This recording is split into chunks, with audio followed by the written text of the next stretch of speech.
Podcast 69 sur 365, mon plan d'action sur une semaine avec le cheval que j'ai au travail. J'ai mis 1 mois à ce qu'il apprenne à dire non. Ça, c'est le sous-titre de ce podcast.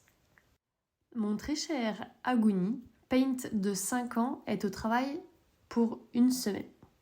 Donc, c'est un cheval qui est venu au travail en avril, avant que je ne commence les podcasts. Alors peut-être ne le connais-tu pas. J'en avais parlé un petit peu sur mon Telegram et j'avais fait un réel sur les réseaux où on me voyait lui apprendre à essayer de trotter vers l'avant et puis il se cabrait, il se défendait fort.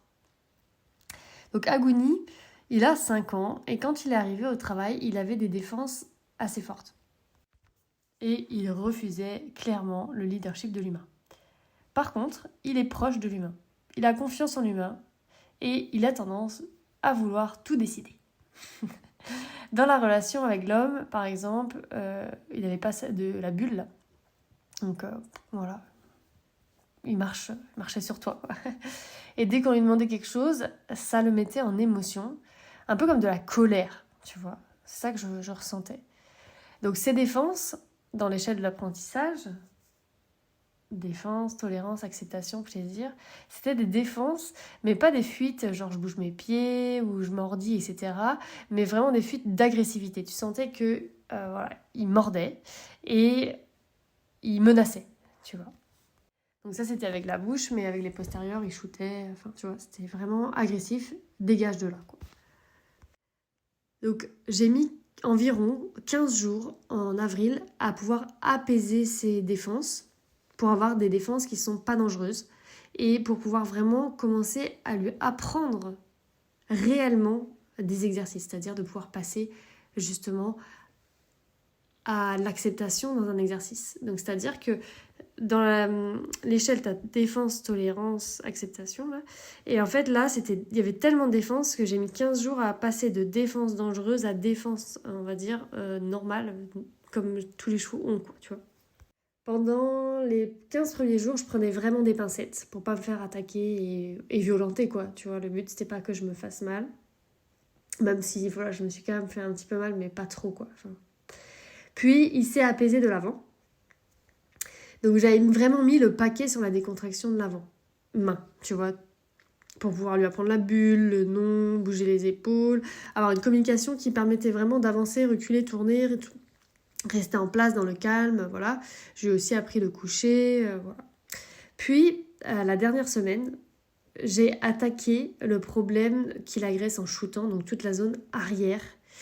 Ça a été une séance sportive, parce qu'il reculait beaucoup, plutôt que d'avancer, il reculait.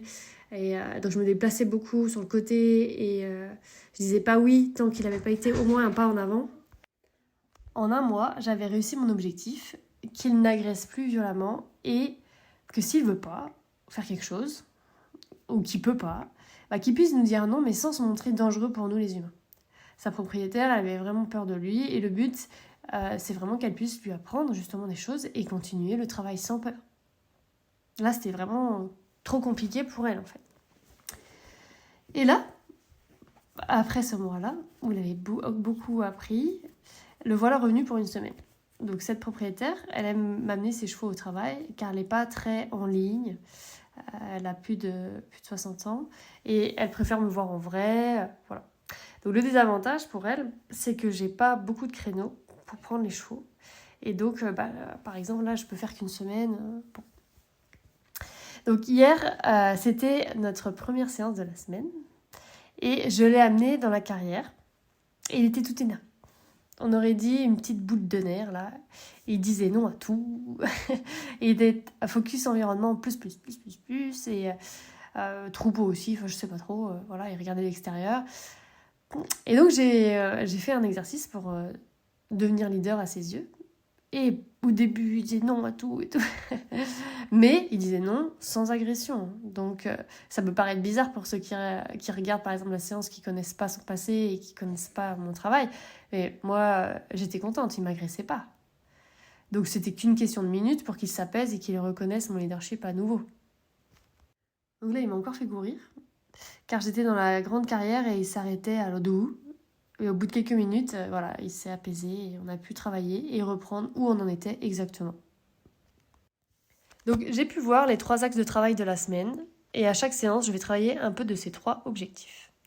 Donc premier objectif, il a encore tendance à se figer quand on tire sur la longe vers l'avant. Donc en fait, il fait un peu comme... tu vois, t'imagines un âne, là, tu sais, on voit dans ta tête, tu vois un âne là, qui veut pas avancer, là, qui... Bah, c'est un peu ça. Et pour régler ce problème, je vais beaucoup miser sur les exercices gummy, donc qui consistent à rendre tout mou la nuque. Donc j'ai mis un exemple en vidéo sur mon Telegram où je fais le balancement d'avant-arrière. Et voilà, si ça te dit de voir la vidéo, tu vas sur le Telegram. Si t'as pas le lien, tu me demandes par mail, je le renverrai. Il faudrait que je le mette à un endroit où vous puissiez le trouver facilement.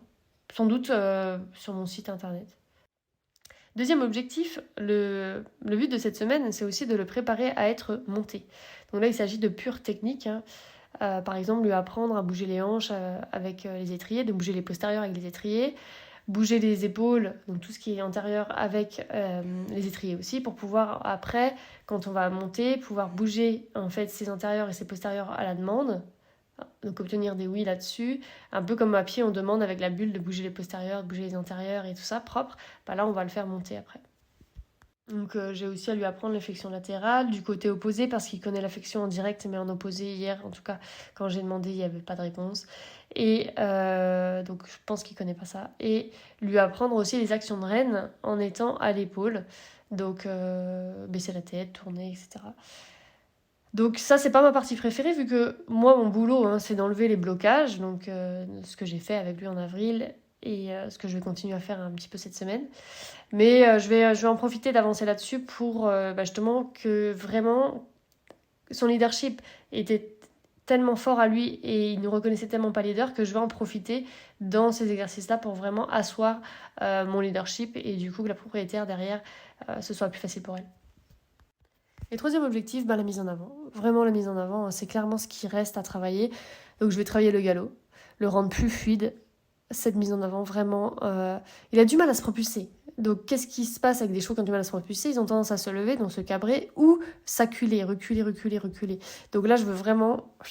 Donc j'avais réussi à débloquer la mise en avant sans qu'il shoot, etc. Donc il va vers l'avant maintenant, mais il y a encore une retenue. Donc encore une fuite en fait, qui n'est plus une fuite agressive, mais une fuite intérieure. Donc en avril, mon objectif du mois, c'était qu'il dise non poliment et qu'il n'agresse plus. Et bien sûr, obtenir quelques oui sur certaines choses, évidemment, quand même. Et là, mon objectif de la semaine, c'est qu'il dise oui. Vraiment oui, parce que maintenant le non, c'est acquis, on voit bien. Vraiment qu'il dise oui, mais des vrais oui. Et voilà, qu'il soit prêt aussi à partir pour le travail monté chez Perrine en septembre. À demain.